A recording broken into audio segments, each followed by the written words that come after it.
AKwaaba, welcome to my channel. My name is ESIKOKUI and this is What's the Wahala AC, where we bring you all the wahala from the week. If you did not watch my video from yesterday, this may be a surprise. I'm a blonde. I'm serving real Barbie realness right now. How are we feeling about it? Are we liking it? Are we not? Is it not my color? Is it? I'm getting used to it. But tell me how you feel. Tell me how you like it. But anyways, it's the middle of the month. Have you guys been on track with your goals this year so far? It's okay if not. I'm not either. But that does not mean that's how it's going to be by the time we get to the finish lines. But keep going. Take a break right now, though, because it's time for our big three. Cause we the big three, don't need a big speech. We made the biggest impact. Check the spreadsheet. So to start it off today, we are talking about Instagram influencer and girlfriend of Moneybagg Yo, Fletcher. The 26-year-old made some comments about domestic violence. Let's kind of rewind back. So she went on a podcast called Don't Call Me White Girl podcast, and on there she was talking about how she wasn't always the best partner and how she's learned a lot of things being in this relationship with Moneybagg Yo. She would often throw tantrums hoping that her partner would come and pull a gun out on her and tell her like not to leave. That clip went viral, and people weren't really feeling her comments. And so then, as what all celebrities that already put their foot in their mouth, they go on Instagram Live to go put their foot in their mouth even further.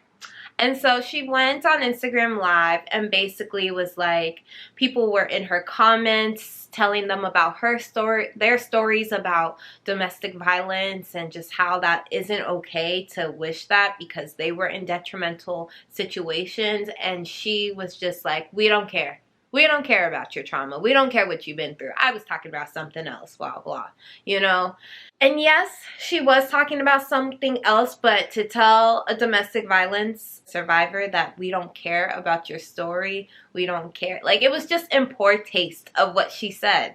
You don't have to say we don't care, and you could just be like, I acknowledge what you've been through. I didn't mean to say that this was alluding, like I was encouraging domestic violence. Because, some people do like people to take charge.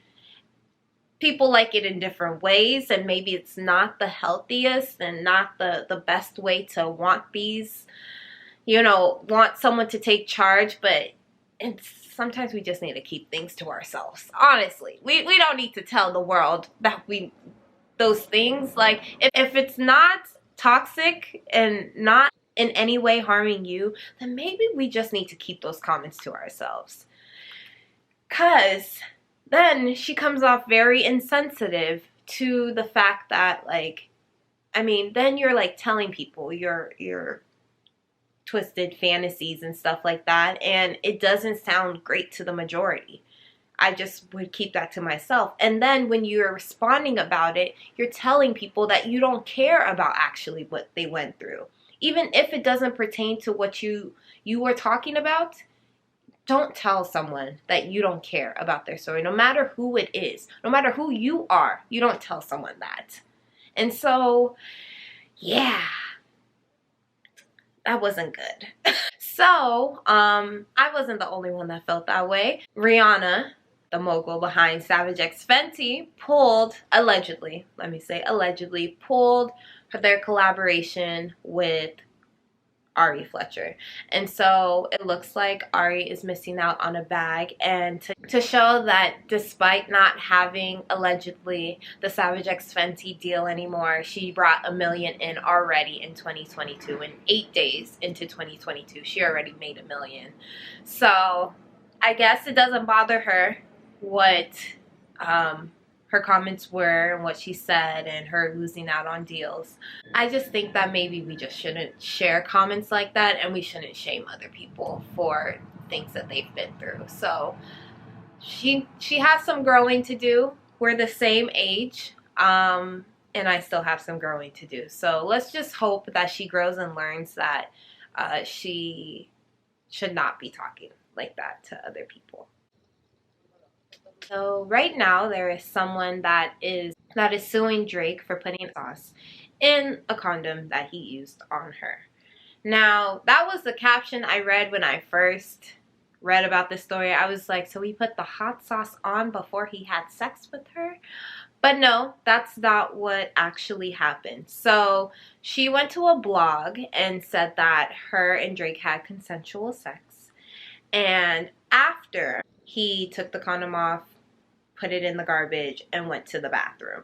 While he was in the bathroom, she went and took the condom and tried to insert the remainings. I don't know what I can say on this channel. Insert the remainings of what was in the condom into her, you know, into her. And she had a pretty hot surprise when there was hot sauce in the condom. And Drake explained to her that he wanted to kill the remainings by doing so. So I don't know if this story is true. I don't know if he's actually being sued.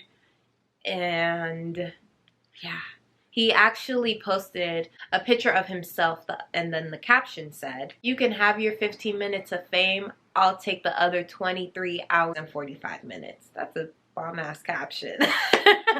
But yes, so if he addressed it, that was what it was. But I don't know. That's not really addressing anything. That's not saying that she wasn't lying. That could just be saying that, you know, she's trying to get clout from the situation or whatever.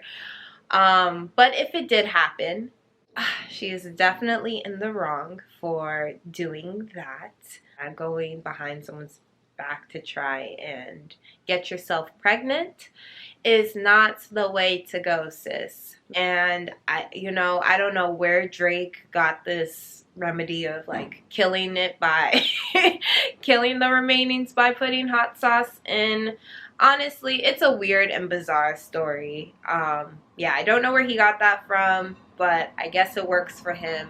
And lastly, to close out our big three, Lennox went to Ghana a couple weeks ago. She performed at Afrochella, and then she got to experience Ghana for the beauty that it is. Yes.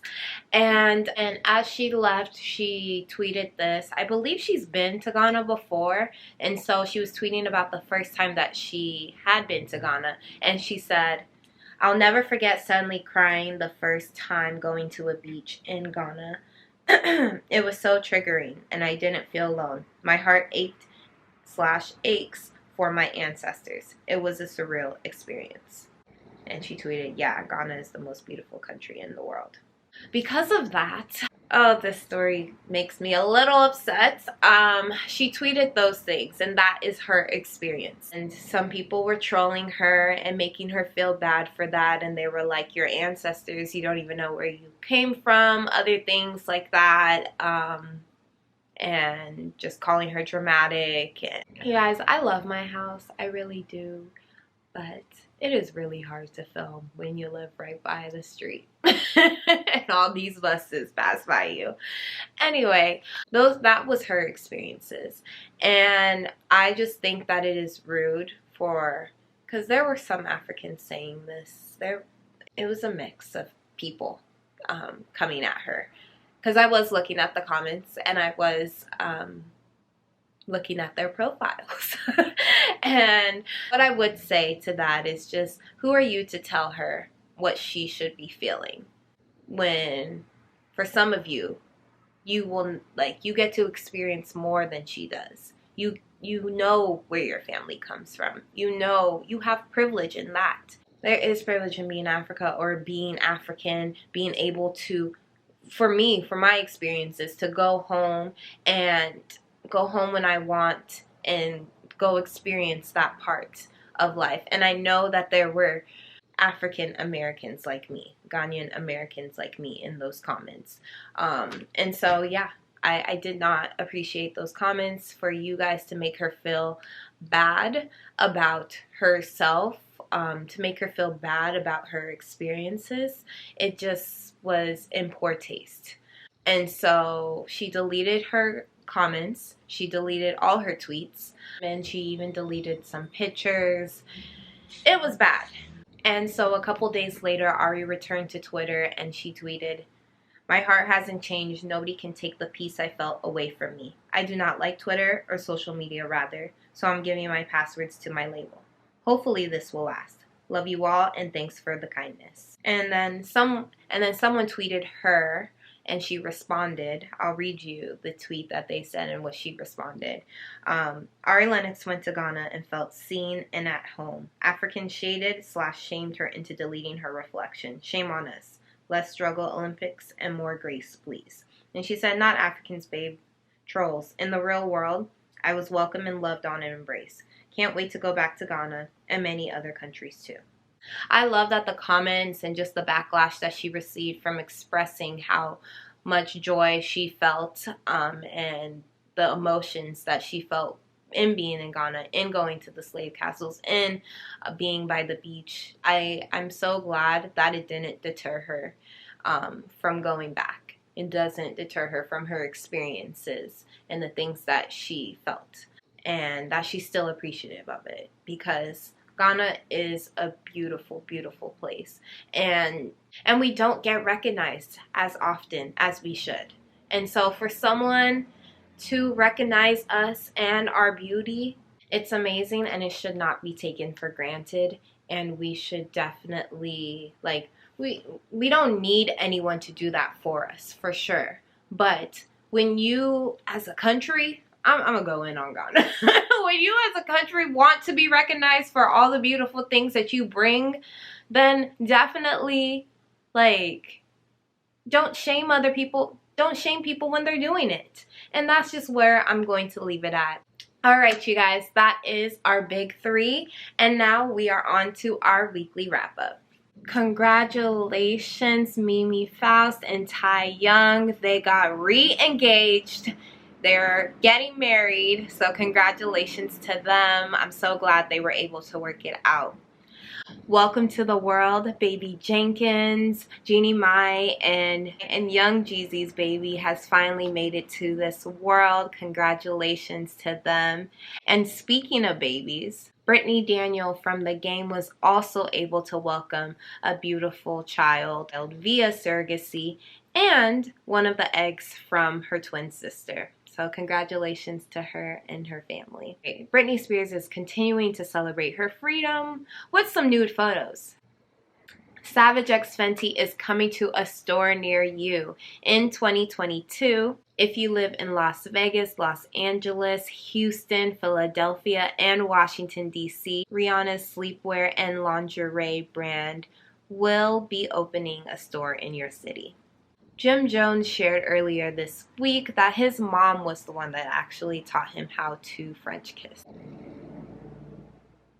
Catalina Enriquez made history when she was crowned Miss Nevada USA. The win will make her the first openly transgender contestant to compete in the upcoming Miss USA pageant.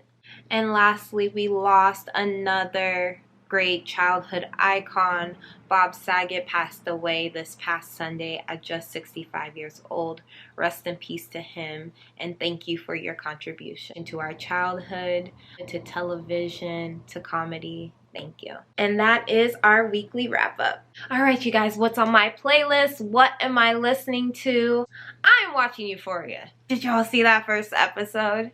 Did you see it? And if you guys have not watched Euphoria, it is time to get on the boat now. It is time. What are you waiting for? You had all this time. They did not record or show any episodes for 2 years. Well, they did not. They did definitely recorded, but they did not show any episodes for 2 years. So where were you? But it's here now. Hurry up, binge, and catch up, because the season is coming with it out of the gate. And Maddie's still my favorite character.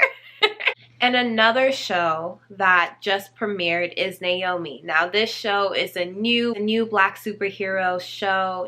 It is created by Ava DuVernay, and they show it on the CW. And we are looking for shows that don't just show black trauma. This is a great this is a great superhero show that you guys can watch. And it looks pretty good. I have not watched it. It's on my playlist to watch. So let me know how you feel if you've already watched it. Some music to listen to is The Weeknd. The Weeknd dropped his album Dawn FM. That dropped this past Friday. I've not listened to it yet, but how are you guys feeling about it? How are you liking it? Is it giving you real Weeknd-ness type of music? I haven't heard too much, so let me hear down in the comments how you are liking that album. Alright, you guys, you know I love to end my show on some positivity and some good vibes. Your energy speaks volumes. You could walk into a room and not say anything, but if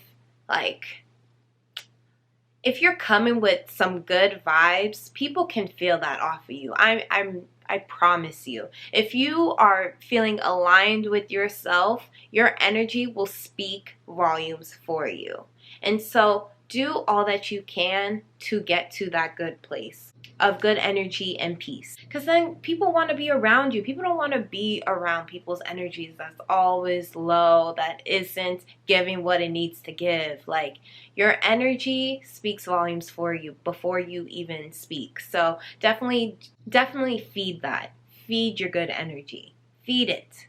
It'll help other people want to be around you, but it'll also help you want to be around you. You know, you'll want to put yourself in better positions. You'll want good things for yourself. The good energy is it's not for other people. It's honestly for you. Make your good energy speak volumes for you. Okay? All right, you guys, midase. Have a great week. Thank you so much for watching What's the Wahala AC, and I'll see you next week for another episode.